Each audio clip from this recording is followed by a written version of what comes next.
Hello, कैसे हैं आप लोग? मैं सोच रहा हूँ कि मेरा प्रयत्न आपके लिए कारगर सिद्ध हो रहा होगा। आप लोग इसी तरह से लगे रहें। मैं पूरी तल्लीनता और तन्मयता के साथ आपको एक परफेक्ट कम्पटीटर और व्यक्तित्व का धनी बनाने के लिए सदैव आपके साथ हूँ।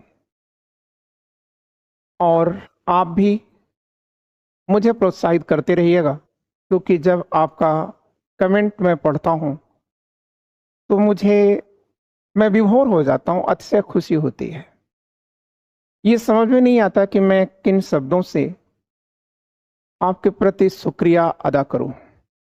फिलहाल अभी हम लोग द हिंदू का 10 मई का जो एडिटोरियल कॉलम है, उसके जो न्यूज़ हैं, साइड न्यूज़ हैं, वो सब की हम लोग बात कर रहे हैं।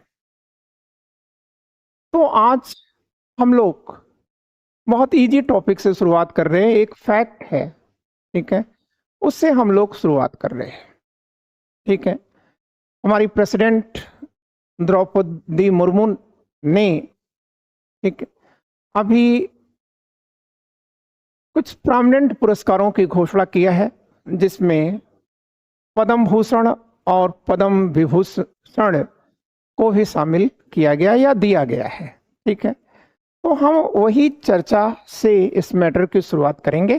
ठीक है, तो इसमें हम पहली चर्चा जो आपके बीच में करने जा रहे हैं, वो देखिए क्या है। कह रहा है वैजंती माला, वैजंती माला।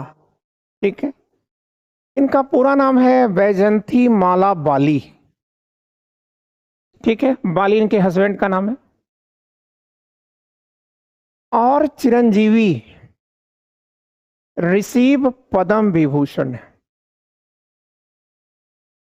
तो इनको पद्म विभूषण दिया गया है। ठीक है, मतलब दो पुरस्कारों को आप यहां इसमें उल्लेख किया गया है। एक है पद्म विभूषण की,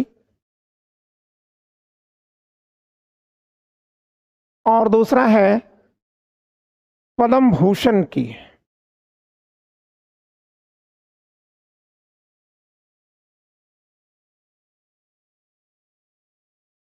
ये दो अवार्ड हैं। ठीक, तो ये जो पद्म विभूषण है, वह इन लोगों को दिया जा रहा है, वैजंती माला और चिरंजीवी का। देखिए, अब यहां पर लिखा है एक्ट्रेस वैजंती माला वाली एंड कोनी डेला चिरंजीवी। ठीक है, और एक और है। ठीक है, ये तो देखिए दोनों एक्टर और एक्ट्रेस हैं। वैजंती माला, यह तमिल और हिंदी, या आप कह सकते हैं साउथ फिल्मों में वैसे रहने वाली, साउथ की हैं, चेन्नई की हैं। और ये भी आप याद रखिएगा, ये भारतनाट्यम की बहुत ही प्रसिद्ध नृत्यांगना थी। ठीक है, मतलब आप कह सकते हैं किसी was a eminent dancer of Bharatanatyam. ठीक है, बहुत बड़ा हस्ताक्षर था ये। ठीक है, और इसके साथ साथ ये हिंदी फिल्मों में भी वर्क करती रही हैं। और 1955 में इनकी एक फिल्म आई थी देवदास, उसमें इन्होंने बहुत अच्छा अभिनय किया था। इसके साथ साथ ये हैं कोनिडीला चिरंजीवी, ये भी साउथ इंडियन फिल्मों के एक्टर हैं। खैर, लेकिन ये जो नाम है वो थोड़ा नाम अलग है। ठीक है, एम फातिमा बीबी। ये आप याद रखिएगा, भारतीय सुप्रीम कोर्ट की यह पहली महिला न्यायाधीश हैं। आप कह सकते हैं एशिया के किसी भी देश में एपेक्स कोर्ट या सुप्रीम कोर्ट का जज बनने वाली ये पहली महिला है। ठीक है, वैसे ये तमिलनाडु की गवर्नर भी रही हैं। जयललिता को उन्होंने शपथ भी दिलाई थी। अब यहां देखिए लिखा है कि फर्स्ट वोमेन जज ऑफ द सुप्रीम कोर्ट। ठीक है, इन दोनों लोगों 3 लोग हो गए ना, इन तीनों को क्या मिल रहा है? ये पुरस्कार मिल रहा है, पद्म विभूषण। फिर कह रहा है कि एंड मुंबई समाचार ओनर होर्मुस जी एन कामा को भी ये पुरस्कार दिया गया है। ठीक है, तो ये एक इमिनेंट, बहुत ही प्रसिद्ध पत्रकार रहे हैं। ठीक है, क्लियर। अब इसमें से आपको एक चीज याद रखना है कि पास्थुमस मतलब मरने के बाद ये पुरस्कार किसको दिया गया है? तो तमिल एक्टर कैप्टन विजयकांत को मिला है। ठीक है, क्लियर।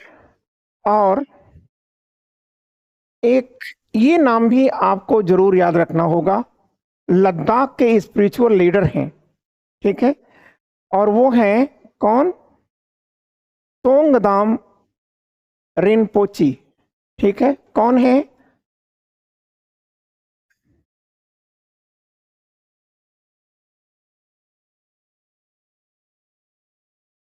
पोची। ठीक है, ये भी इनको भी मरणोपरांत ही मिला है और ये लद्दाख के स्पिरिचुअल लीडर रहे हैं। और ये कैप्टन विजयकांत को भी मरणोपरांत मिला है। बस, लेकिन इसमें जो सबसे ऊंच मतलब आप कह सकते हैं कि लंबी आयु में पाई हैं, वो ये पाई हैं बैजंती माला। ठीक है, 1933 में जन्मी थी, लगभग 90 साल की हैं ये। ठीक है, तो इनको ये मिला है। ठीक है, और अब हम लोग अपना अगला टॉपिक ले आते हैं। और अगला जो टॉपिक हमारा है वो देखिए क्या है।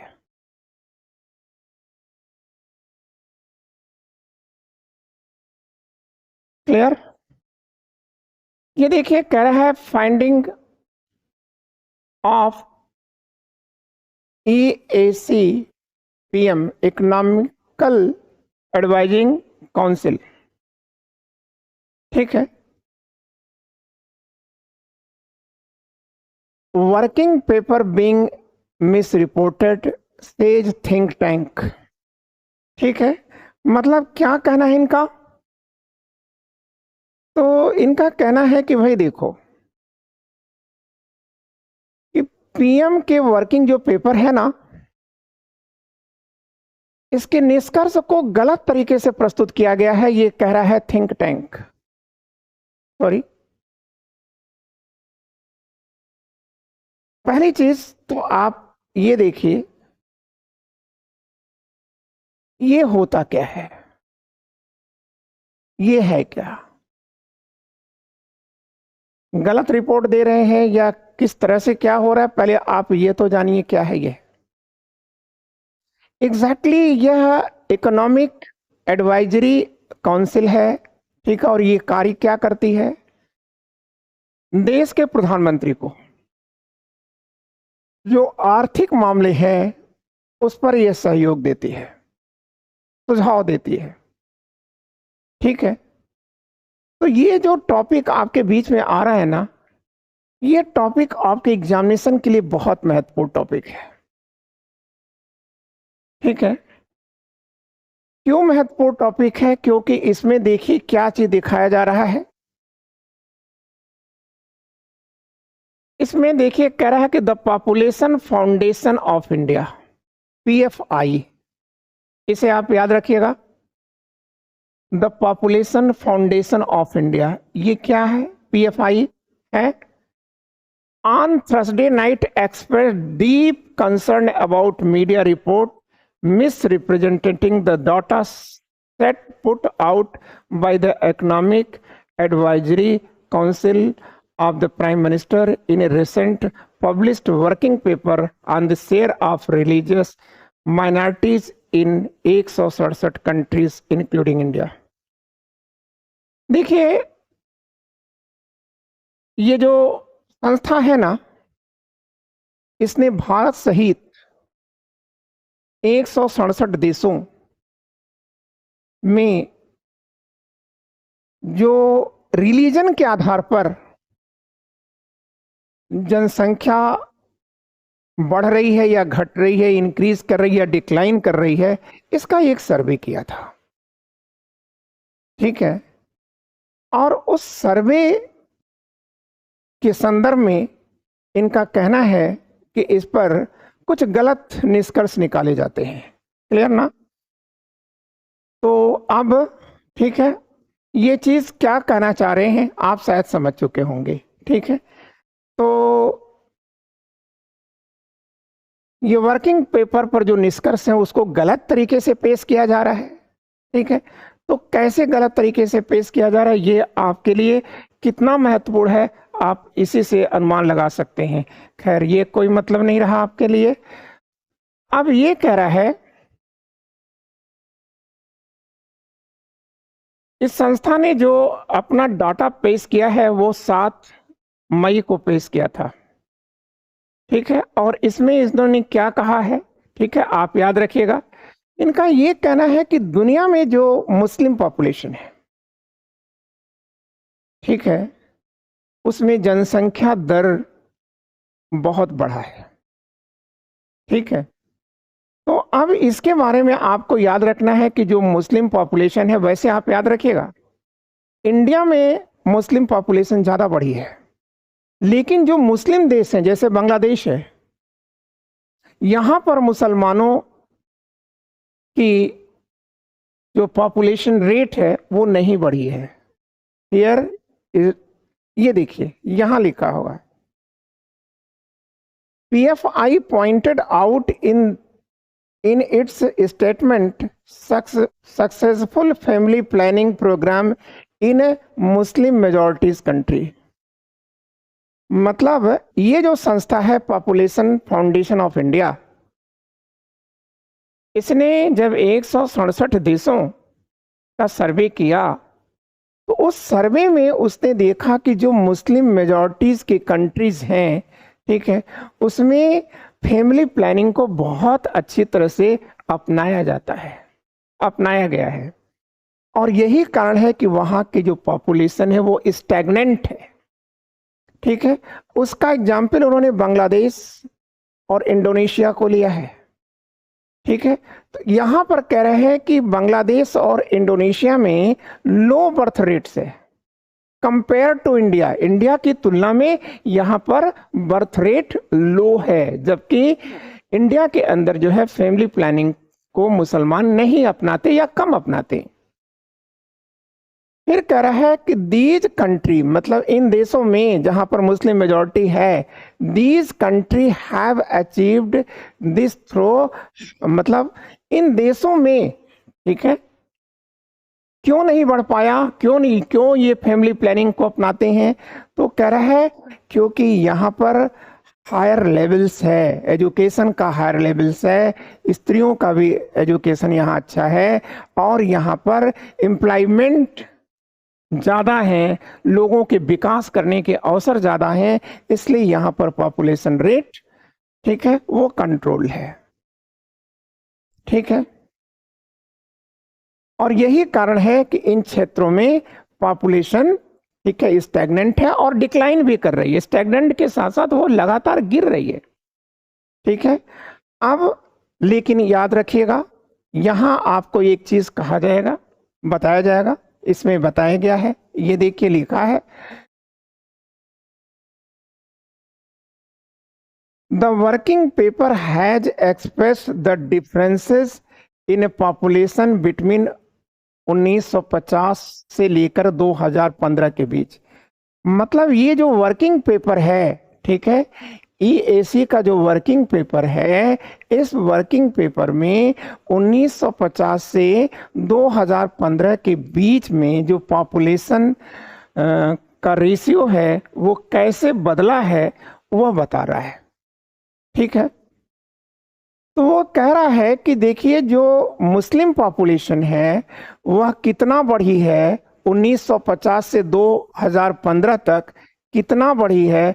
तो कह रहा है कि 43 पॉइंट, याद रखिएगा 43.15% बढ़ गई है। ठीक है, 1950 से 2015 के बीच में पॉपुलेशन में लगभग लगभग 50%, मतलब एग्जैक्टली तो 43.15 है, ठीक है।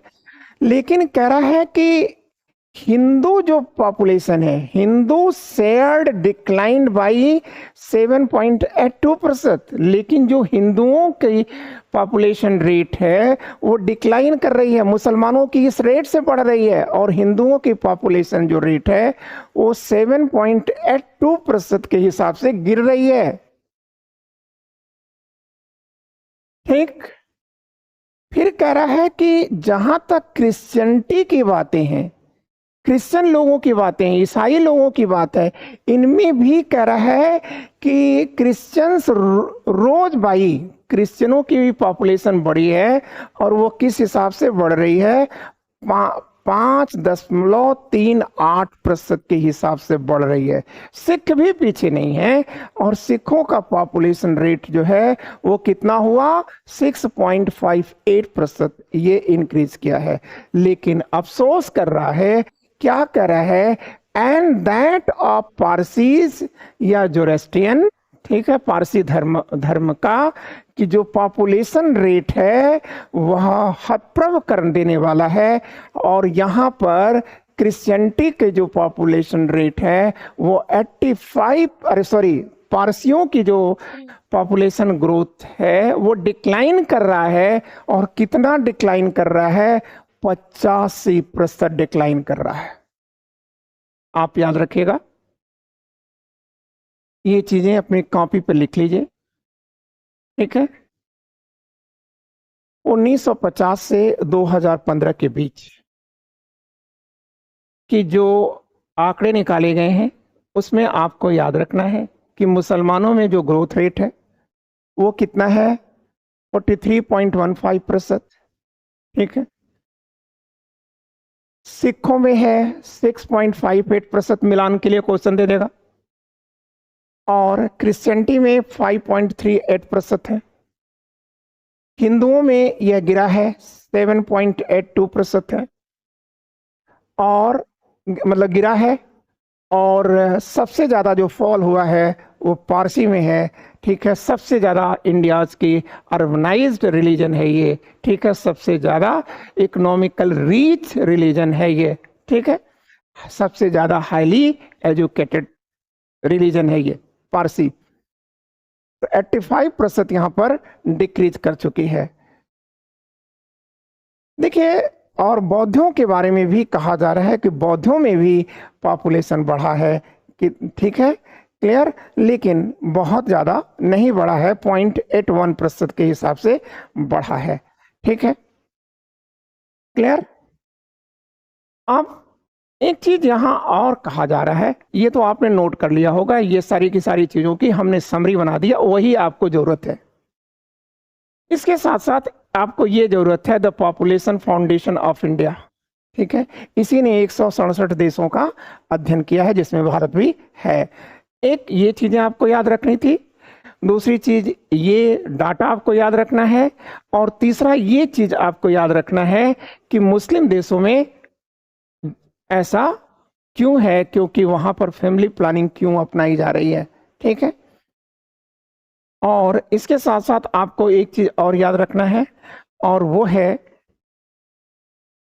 कि ये याद रखिएगा कि 2011 की जो जनगणना हुई थी, सेंसस हुआ था, ठीक है, उसमें हिंदुओं की पॉपुलेशन जो थी वो 96.63 करोड़ थी, 96 करोड़ थी, ठीक है, 96.63, मतलब 96.63, ठीक है, करोड़ थी। लेकिन कह रहा है कि इसके बाद इसमें कितना का गिरावट आ गई, ठीक है, तो कह रहा है कि ये लगभग 7% के आसपास की ये गिरावट आ रही है, और तब 2015 में ये कहाँ पहुंच गई है, 79.8% पर ये चल रही है, ठीक है, क्लियर। और फिर एक डाटा आप और भी याद रखिएगा, ठीक है, देश की कुल जनसंख्या का 14%, 14.2% ये किसकी जनसंख्या है, मुसलमानों की जनसंख्या है। आपका ये मैटर हमने बिना कोई चीज छोड़े हुए हर चीज को बड़ी इजीली नरेट कर दिया है, ठीक है। आगे चलिए।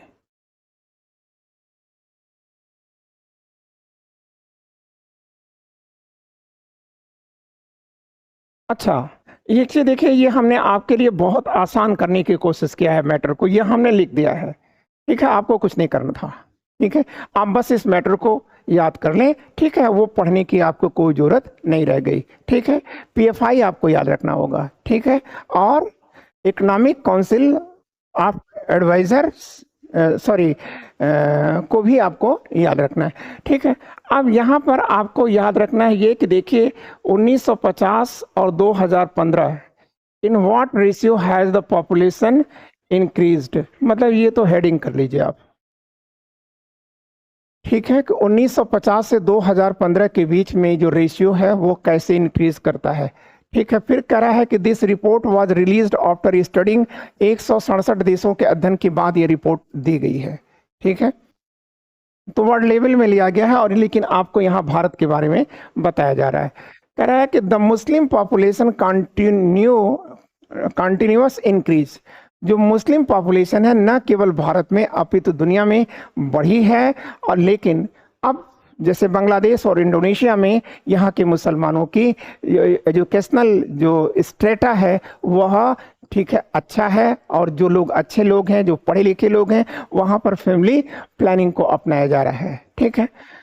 फिर कह रहा है while the population of people of other religion is a continuously decrease, मतलब इस्लाम को छोड़ करके अन्य जो धर्म है वहाँ पर पॉपुलेशन जो है वह गिर रही है, ठीक है?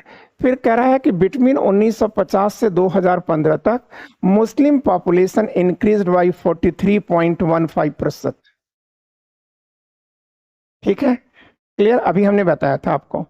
फिर कह रहा है during the period there was a decrease of 7.82% in the Hindu population, और इसी दौर में 1950 से 2015 के बीच में हिंदुओं की पॉपुलेशन में 7.82% की गिरावट दर्ज की गई है, ठीक है? फिर कह रहा है कि 1950 में हिंदू पॉपुलेशन वाज 84.68%, लेकिन जो वर्तमान में 2015 आया तो उसमें इनकी पॉपुलेशन गिर करके 78 करोड़ हो गए, मतलब लगभग 78.606% हो गई। As per the 2011 census there were 96.6 crore Hindu in the country, मतलब जनगणना 2011 के अनुसार हिंदुओं की पॉपुलेशन 96.6 करोड़ थी, ठीक है? विच मतलब जो कि अब गिर करके बहुत गिर गई, ठीक है? 96.6 करोड़ से गिर करके आज यह 79.8% हो गई, ठीक है? लगभग आप सोच सकते हैं कि इनका जो गिरावट आई है वह बहुत आई है। The total Muslim population increase from 98%, ठीक है? 1950 में मुसलमान जो है देश की कुल जनसंख्या का 9.8% था, ठीक है? जो कि 2011 में इतना हो गया, ठीक है? अब फिर कह रहा है कि which was determined by 14.2% of the total population, ठीक है? अच्छा, अब ये चीज देखिए कि हिंदू पॉपुलेशन इतना गिरा, ये सब लिखा हुआ, पारसी में 85% की गिरावट आ रही है, ठीक है? और जो इंक्रीज हो रही है वो क्रिश्चियनिटी में हो रही है 5.38%, सिख में हो रही है 6.58 और मुस्लिम में इतना हो रही है, ठीक है? ये हमने जो चीज़ नरेशन किया था उसको हमने आपकी बेहतरी के लिए एक जगह लिख दिया है, ठीक है? कहीं देख लीजिएगा कोई डाटा मिस तो नहीं है। आगे अब देखिए, अगला पोर्शन है EACPM क्या है, ठीक है? तो कह रहा है इकोनॉमिक एडवाइजरी काउंसिल है, इसका पूरा फुल फॉर्म है। अब ये किसको एडवाइज करता है? प्राइम मिनिस्टर को एडवाइज करता है। ये है क्या? एक स्वतंत्र निकाय है, बॉडी है, और constituted to give advice on economic and related issue, ठीक है, to the government of India, और यह प्रधानमंत्री या भारत सरकार को, ठीक है, जो आर्थिक मामले हैं उस पर सुझाव देता है, ठीक है? At present the composition of EACPM is, ठीक है, डॉक्टर विवेक देवराय इसके चेयरमैन हैं, ठीक है? EACPM के जो चेयरपर्सन हैं डॉक्टर विवेक देवराय हैं। ठीक है, इसके अतिरिक्त अन्य इसके मेंबर हैं। ठीक है, आगे चलिए। ये दूसरा क्वेश्चन हमने Hindustan bureau, the Hindu bureau का उठाया हुआ है, और आप ये देखिए क्या लिखा है।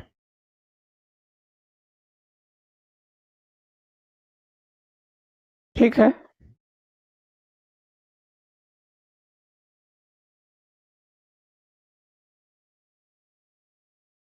अच्छा, यही मैटर को हमने, ठीक है, दूसरे तरीके से दे दिया है।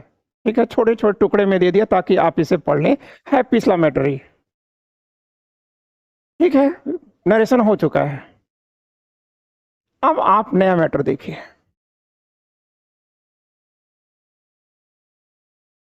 अब ये जो नया मैटर है, आप इसमें देख रहे हैं क्या लिखा है। ठीक है, तो ये देखिए, एक ये फोटो दिखाया जा रहा है। चाइना का एक एयरक्राफ्ट कैरियर है, मतलब एक समुद्री जहाज है, और इस समुद्री जहाज पर जो एयरक्राफ्ट होते हैं वो आते हैं। ठीक है, लोड होते हैं। ठीक है, तेल लेते हैं। ठीक है, और यहां से यह आक्रमण की कार्रवाई भी करते हैं। तो कह रहा है कि द एयरक्राफ्ट कैरियर फ्यूजियान। ठीक है, क्या है फ्यूजियान? हाँ, कंप्लीट्स 8 डे सी ट्रायल। चाइना का एक एयरक्राफ्ट कैरियर है फ्यूजियान, जिसने 8 दिनों तक संघाई क्षेत्र में क्या किया है, अपना ट्रायल किया है समुद्र में। ठीक है, तो उसी के बारे में बता रहा है। ठीक है, तो आप याद रखिएगा, इसमें कंपेयर किया है इंडिया और चाइना का। तो आप याद रखिएगा, कह रहा है कि चाइना थर्ड एयरक्राफ्ट, चाइना में 3 एयरक्राफ्ट है, भारत में 2 एयरक्राफ्ट है। ठीक, तो जो चाइना का एयरक्राफ्ट है वो आप एक तो यहां देख रहे हैं, और एक ये देखिए लिखा है, ये लिखा हुआ है लायोनिंग। चाइना का पहला जो एयरक्राफ्ट है वो है लायोनिंग।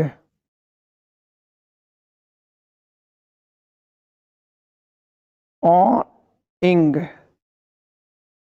एल है ये लिखा हुआ।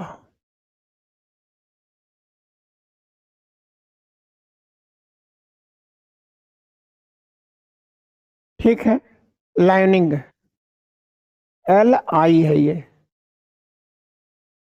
तो ये इसका पहला, चाइना का पहला एयरक्राफ्ट रहा है, और यह चाइना ने 2012 में, ठीक है, कमीशन किया था।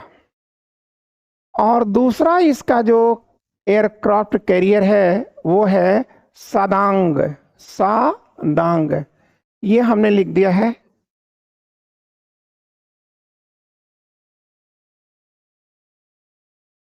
दोंग, ठीक है, तो ये है लियोंग, ये पहला, सादांग ये दूसरा, और ये है फुजियान, ये है इसका तीसरा एयरक्राफ्ट।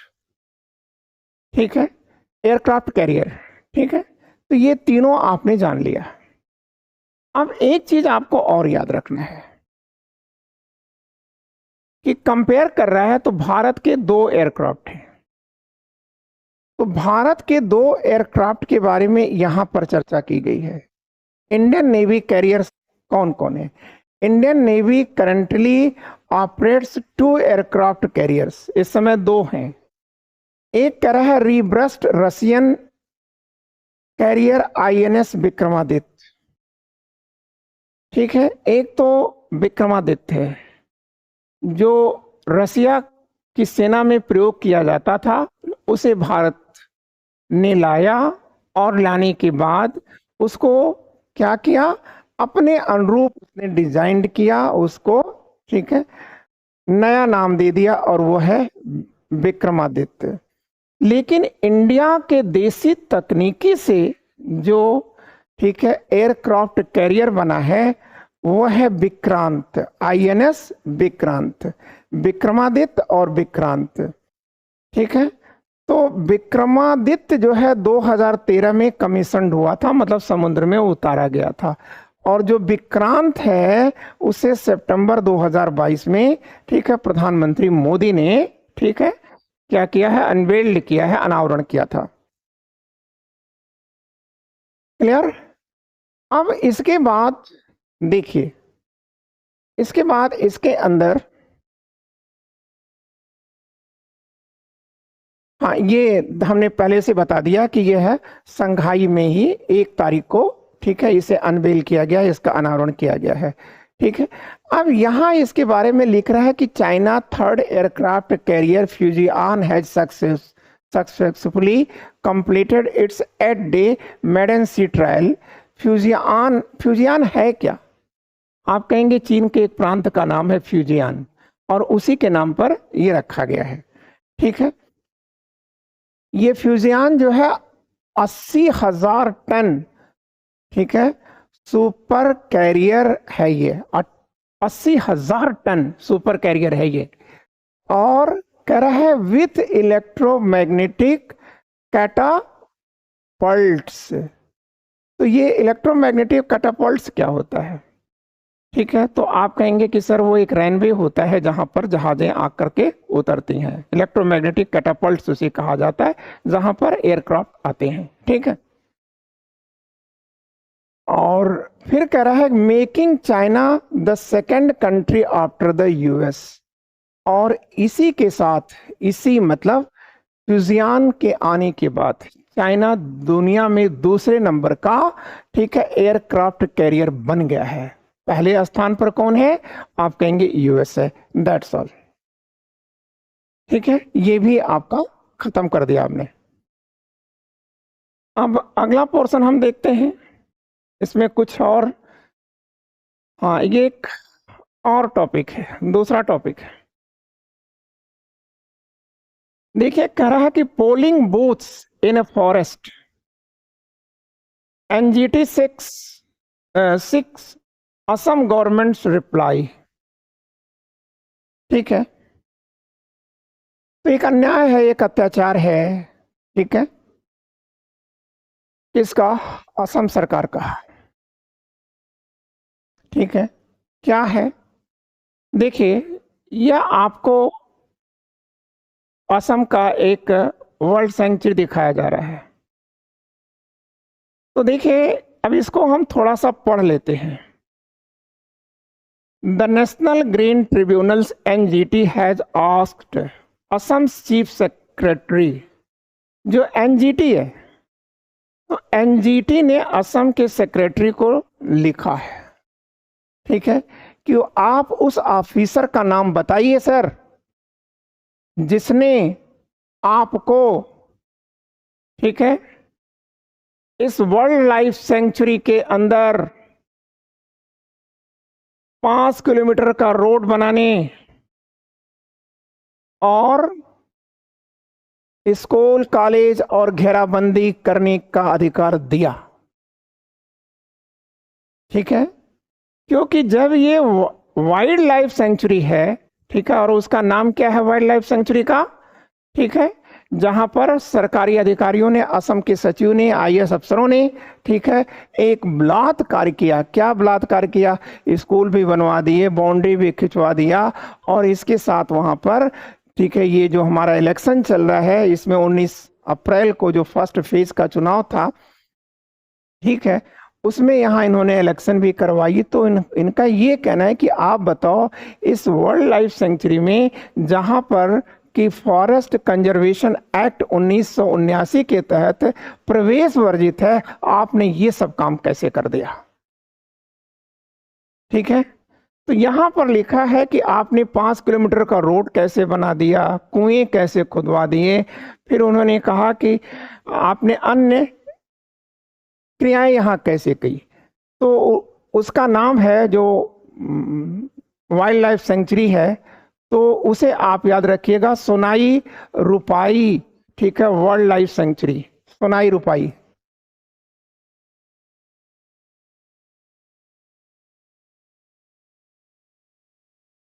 ठीक है, वाइल्ड लाइफ सेंचुरी। ठीक है, ये लिखा हुआ है।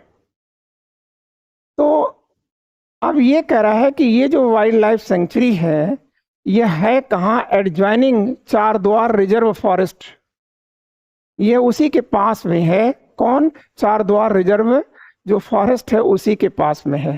ठीक है, और आपने यहाँ ये सब काम कैसे किया? ठीक है, अब ये उत्तर किसको देना है? असम सरकार को देना है, उसके सेक्रेटरी को देना है। ठीक है, लेकिन अब आप याद रखिएगा एफआईआर भी रजिस्टर्ड हो गई है। ठीक है, खैर कोई मतलब नहीं। अब आप इसके बारे में आप जानिए, एनजीटी क्या होता है? नेशनल ग्रीन ट्रिब्यूनल्स क्या है? तो कह रहा है कि it is specialized body setup under the National Green Tribunal Act 2010। मतलब एनजीटी की स्थापना 2010 में होती है और एक एक्ट के तहत होती है। ठीक है, और उस एक्ट का नाम क्या है? एनजीटी। ठीक है, एक्ट 2010। और इसका काम क्या है? इन्वायरमेंट की सुरक्षा करना। ठीक है, जंगलों की रक्षा करना। ठीक है, और जितने अन्य नेचुरल रिसोर्सेज हैं, ठीक है, उनकी रक्षा करना। ठीक है, कह रहा है कि एनजीटी की स्थापना करने वाला भारत दुनिया का तीसरे नंबर का देश है। पूरी दुनिया में तीन ही देश हैं जहां पर एनजीटी वर्क करती है। सबसे पहला जो देश है ऑस्ट्रेलिया, और उसके बाद है न्यूजीलैंड, और तीसरा है भारत। ठीक है, ये भी खत्म हो गया। अब आप अगला पोर्शन देखिए।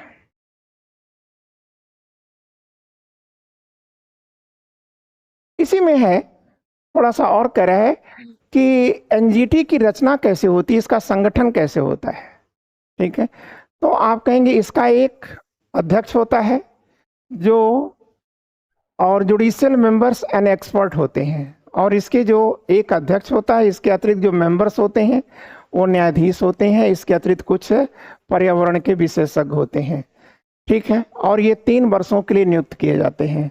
ठीक है, और इनकी एज क्या होती है? 65 ईयर्स है। अगर जो भी पहले हो उनकी सेवाएं खत्म हो जाएंगी। ठीक है, लेकिन इनको रीअपॉइंट करने की कोई प्राविधान नहीं है।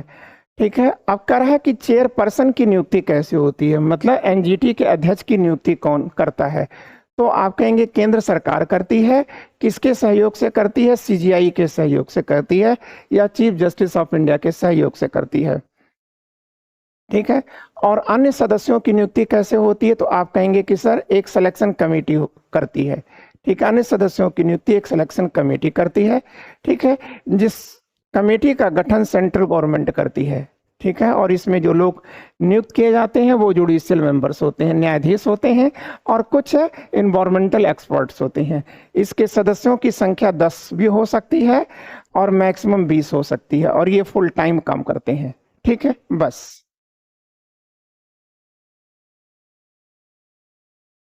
अब हम थोड़ा और आगे चलते हैं। खैर ये आप देख रहे हैं, ये आपको याद रखना है।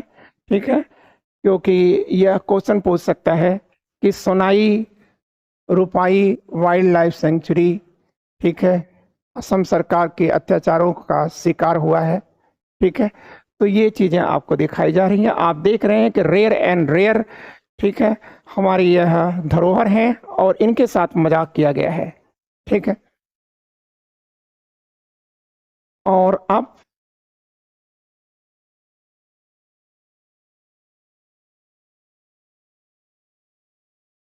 अच्छा, वही मैटर फिर से आ गया क्या? चलिए, हो गया। ऐसा क्यों हुआ?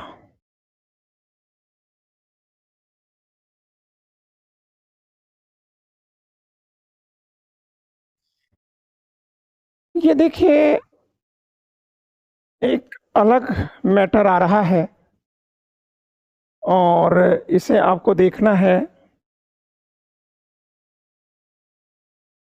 देखिए, ये कह रहा है कि एन एआई आर्टिफिशियल इंटेलिजेंस की बात कर रहा है। Infused world needs matching cyber security. ठीक है, एक एआई संक्रमित दुनिया को, एक एआई संक्रमित जो दुनिया है आर्टिफिशियल इंटेलिजेंसिया से संक्रमित इन्फ्यूज्ड दुनिया को, ठीक है, बचाने के लिए एक मजबूत साइबर सिक्योरिटी भी चाहिए। ठीक है, बात को आप समझिए। आज एआई कौन सा ऐसा कार्य है जो नहीं कर रहा है? ठीक है, वरदान भी है और अभिशाप भी है। एजुकेशन की दुनिया में है, एग्रीकल्चर की दुनिया में है, ठीक है, क्लियर, इंफॉर्मेशन की दुनिया में है,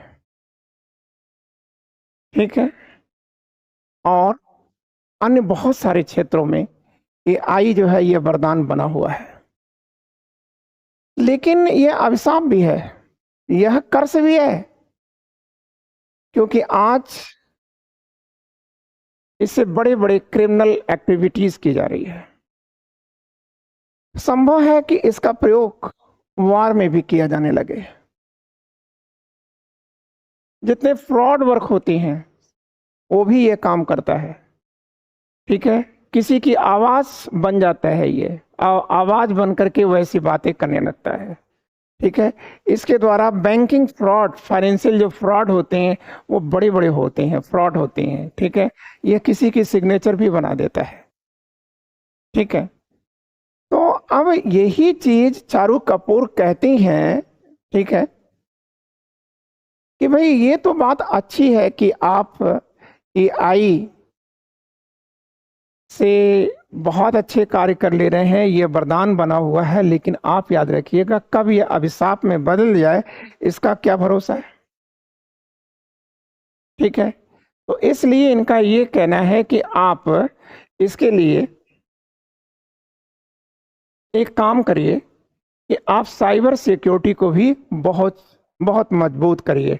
और इसके लिए जो है वेल्सले डिक्लेरेशन हुआ था। वेल्सले लंदन का एक स्थान है, ठीक है, जहां पर दुनिया के लोग मिले थे और उन्होंने, ठीक है, ये कहा था, एक दूसरे से आपस में समझौता किया था कि हम एआई का दुरुपयोग नहीं होने देंगे। ठीक है,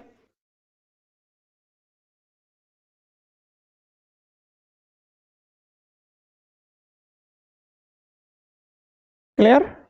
और इसका जो प्रयोग करेंगे वो कहां पर करेंगे?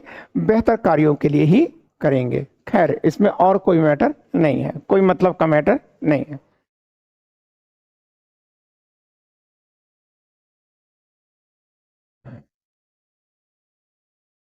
ये मैटर थोड़ा सा आपको देखना है।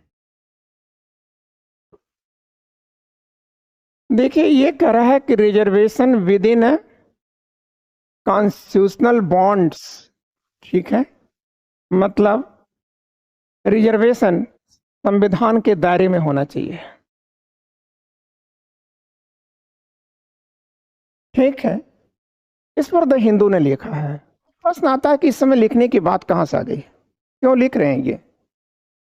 ठीक है भाई, कोई ना कोई बात तो होगी जिससे कारण ये लिख रहे हैं। तो आप याद रखिएगा कि अभी जो चुनाव चल रहा है, इस चुनाव में कुछ पार्टियां ऐसी हैं जो ये कह रही हैं कि सत्ता में आने के बाद वो मुसलमानों को आरक्षण देंगे। ठीक है, तो यही चीज उन्होंने कहा कि आप आरक्षण दीजिए लेकिन संवैधानिक दायरे में हो रह करके दीजिए।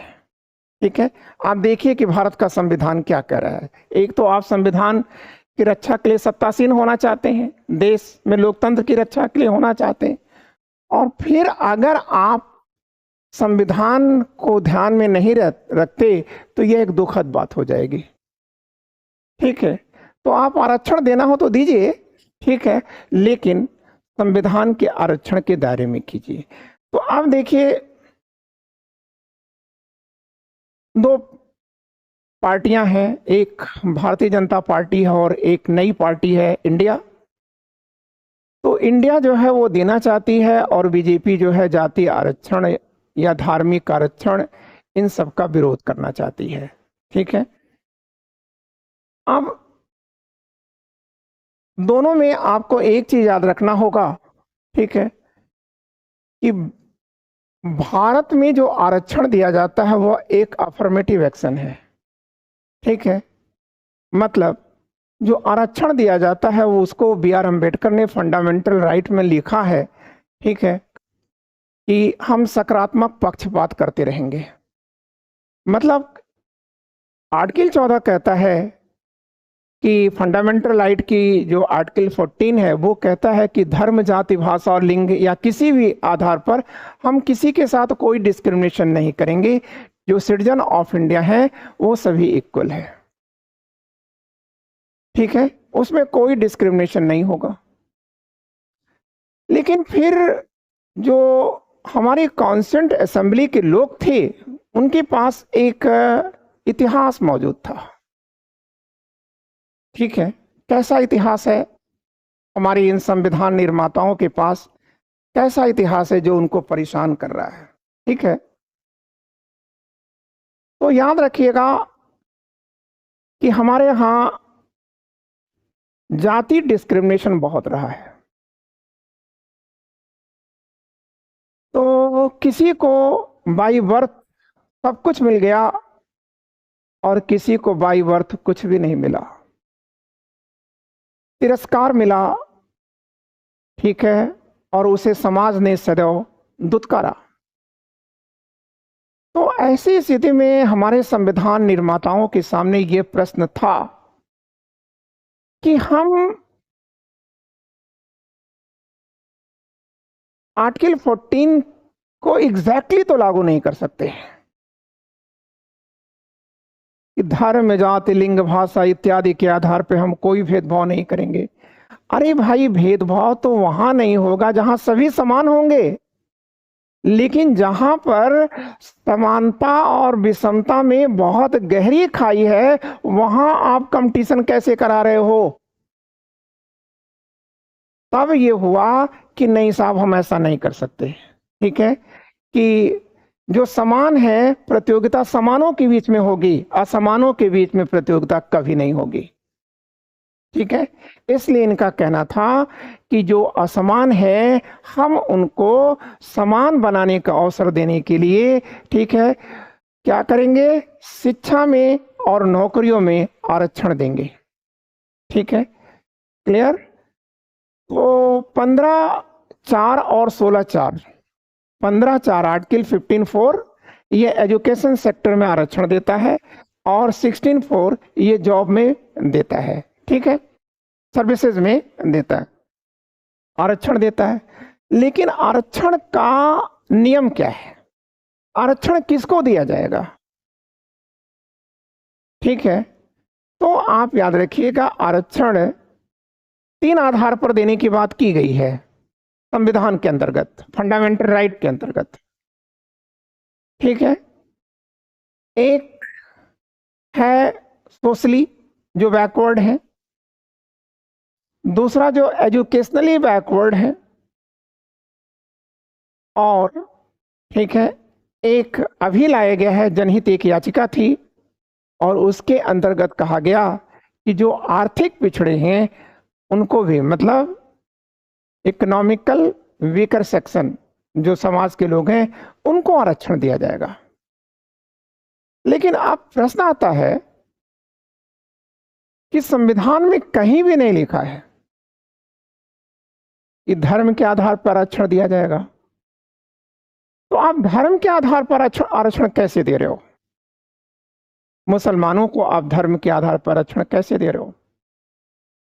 वैसे ठीक है, ये एक प्रॉब्लम आ गई क्योंकि यह तो ठीक आर्टिकल 14 का उल्लंघन हो जाएगा अगर आप धर्म के आधार पर आरक्षण देते हैं।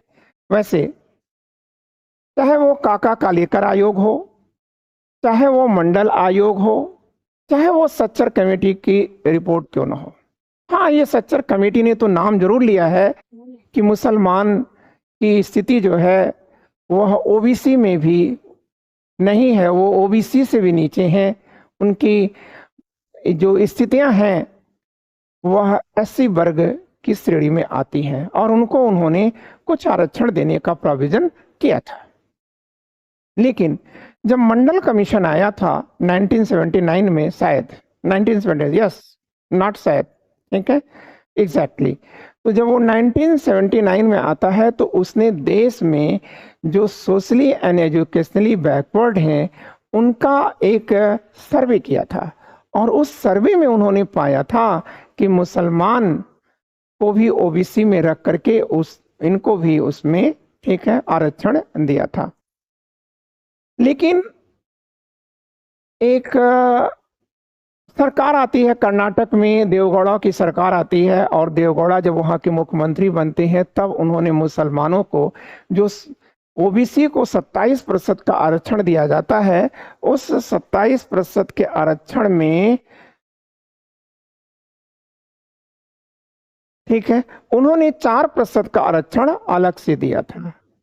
मतलब अलग से क्या क्या मतलब हुआ, 27 + 4 या 27 - 4, ठीक है, तो आप कहेंगे 27 - 4, ठीक है। अब प्रश्न आता है कि इसका आधार क्या है। तो एक रोहिणी कमीशन जिसकी रिपोर्ट अभी पब्लिश नहीं की गई है, ठीक है, अभी किसी को जानकारी भी नहीं है, ये तो द हिंदू जैसा खोजी पत्रकारिता है या अखबार है, ठीक है, और we are much oblige to Hindu, ठीक है, कि वे हमको समय समय पर बहुत अच्छी अच्छी जानकारी दे देते हैं। तो इसमें इन्होंने लिखा है कि reservation is affirmative action meant to balance the historical, ठीक है, डिस्क्रिमिनेशन, ठीक है, faced by OBC, SC and ST communities, ठीक है। जो रिजर्वेशन है वो एक सकारात्मक कदम है और ये उन लोगों को उठाने की बात करता है जो लोग सदियों से शोषित रहे हैं, जिनका सदियों से तिरस्कार किया गया है, उनको ये मुख्य धारा में लाने का एक प्रयत्न है, ठीक है। फिर कह रहे हैं कि Rohini commission was set up to provide recommendation of sub categories, ठीक है।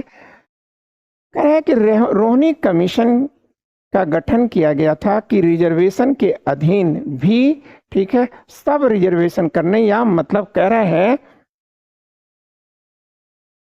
कि Rohini commission was set up to provide recommendation on sub categorization, ठीक है, मतलब जातियों के अंदर भी जो रिजर्वेशन है ना, ठीक है, तो उसमें कैटेगरी बना दिया जाए।